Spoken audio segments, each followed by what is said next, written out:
করতে সকলকে আমার আনন্দিত হয়েছে। আজকে আমার ইষ্ট আলোচনা করার দায়িত্ব। আজকে টপিক আমার বড়মার জীবন। পরমারাধ্যা জগজননী শ্রী শ্রী বড়মার জন্ম বাংলার 1301 সালে 14ই শ্রাবণ কৃষ্ণা দ্বাদশী তিথি বাংলা জেলার গারাদহ গ্রামে শ্রী শ্রী বড়মার মামার বাড়িতে শ্রী শ্রী বড়মা জন্মগ্রহণ করেন। শ্রী শ্রী বড়মার পিতার নাম রামগোপাল ভট্টাচার্য এবং ওনার মার নাম ত্রিনয়নী দেবী। শ্রী শ্রী বড়মার শুভ নাম সুরেশবালা দেবী। আর শ্রী শ্রী বড়মার একটা খুব সুন্দর ছোটবেলার নাম আছে, সেই নামটি পটকি।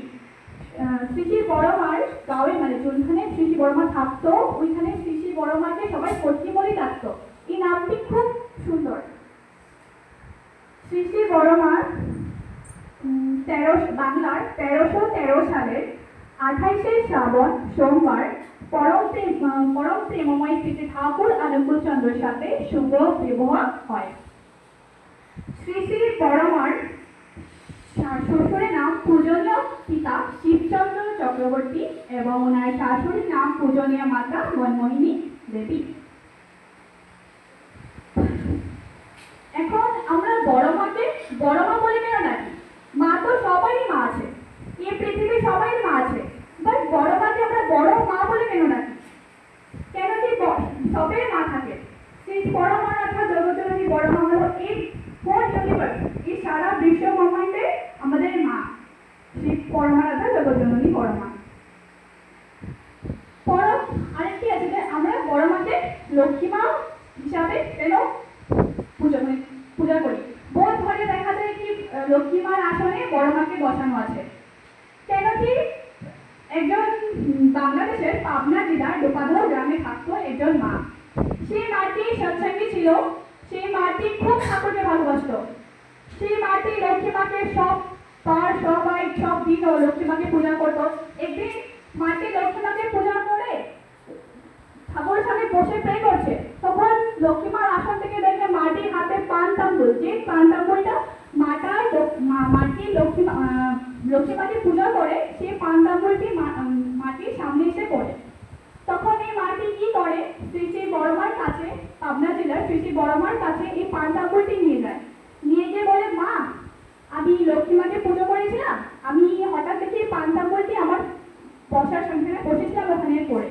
তো বড়মা বলে তখন কি হবে, তো ওই মাটি কি করে ওই পান তাম্বুলটি শ্রী শ্রী পরমারাধ্যা জগজননী মাকে দিয়ে বলে যে বড়মা আজকে থেকে আমি তোমাকে আমার লক্ষ্মী মা হিসাবে পুজো করতে পারি। তখন বড়মা এই পান তাম্বুলটি নিয়ে বলে, তোর যা ইচ্ছে তুই সেটাই কর, তোর যদি আমাকে আসনে বসে লক্ষ্মী মা পুজো করতে ইচ্ছা তুই এই পুজোটাই কর, তোর যেটা ইচ্ছা তোর মনে জুনটা যে তুই ওইটাই করবি বলে শ্রী শ্রী বড়মার মাটিকে আদেশ করে। মাটি ঘরে আসলো, ঘরে এসে ওনার মাটির আসনে লক্ষ্মীমার জায়গাতে লক্ষ্মীমার ফটো উঠিয়ে শ্রী শ্রী বড়মাকে বসায়। তারপর থেকে শ্রী শ্রী বড়মার আমরা মানে দেওঘরে শ্রী শ্রী বড়মার লক্ষ্মী পূজা হয়। তারপরে আমরা বড়মা ঠাকুর পরম প্রেমময় শ্রী শ্রী ঠাকুরের মাতা যখন দেহাত্যাগ করে তখন থেকে আমরা বড়মাকে বড়মা বলে ডাকি। তার আগে আমরা মনমোহিনী দেবী মাতা পূজনীয় মনমোহিনী দেবী মাতাকে বড়মা বলে বলতাম। আমাদের নারীর বৈশিষ্ট্যের মধ্যে 8টি গুণ আছে। সেই 8টি গুণ নিষ্ঠা, ধর্ম, সেবা, শুশ্রূষা, সংরক্ষণ, প্রেরণা, সাহায্য। সেই 8টি গুণ আমাদের মধ্যে আমাদের মায়ের মধ্যে গড়ে তোলার চেষ্টা করতে হবে। সেই 8টি গুণ বড়মার মধ্যে প্রকট হয়েছিল। এই 8টি গুণ আমরা যদি বড়মা যেরকম ভাবে চলিয়ে গেছে বা আমরা এখন তো বড়মা নেই, বাট আমরা বুকে ঠাকুরের বইয়ে বড়মার বুকে যখন পড়ছি আমরা জ্ঞান লাভ করে এই 8টি গুণকে যদি আমাদের নিজের মধ্যে গড়ে তুলতে চেষ্টা করি আমাদের বহুতেই ভালো। আমরা তো আর বড়মা হতে পারবো না, বাট বড়মা দেখানো এই 8টি গুণকে তো আমরা নিজের মধ্যে গড়ে তোলার চেষ্টা করতে পারি।